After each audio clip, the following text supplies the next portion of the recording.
All right, today's video is on doing a leak check.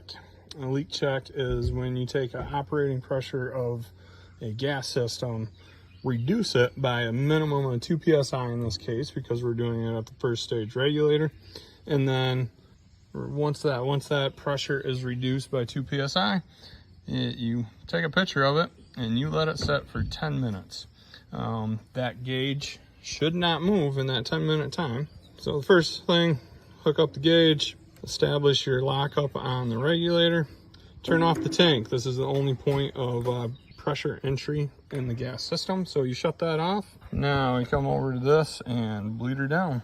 Our lockup is 11.5 on this first stage regulator.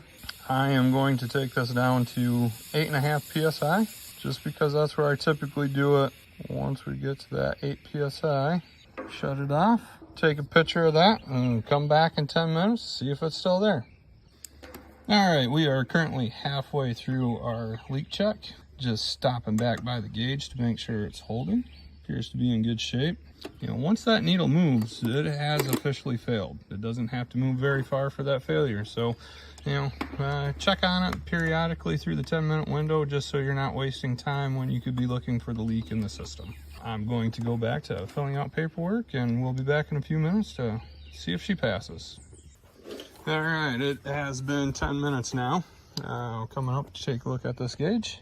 The gauge is still on 8 psi.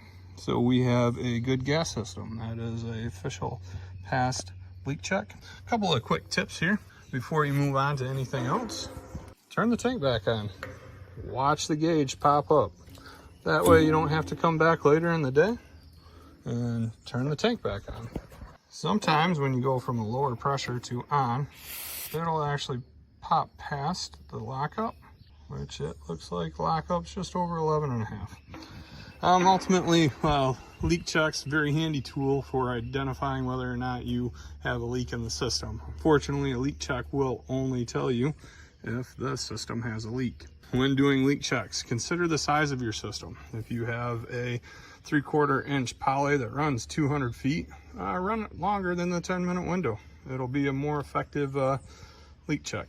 Sometimes with larger systems, it takes a larger amount of time to identify whether or not there's a leak. Anyhow, gas leak check. Thanks.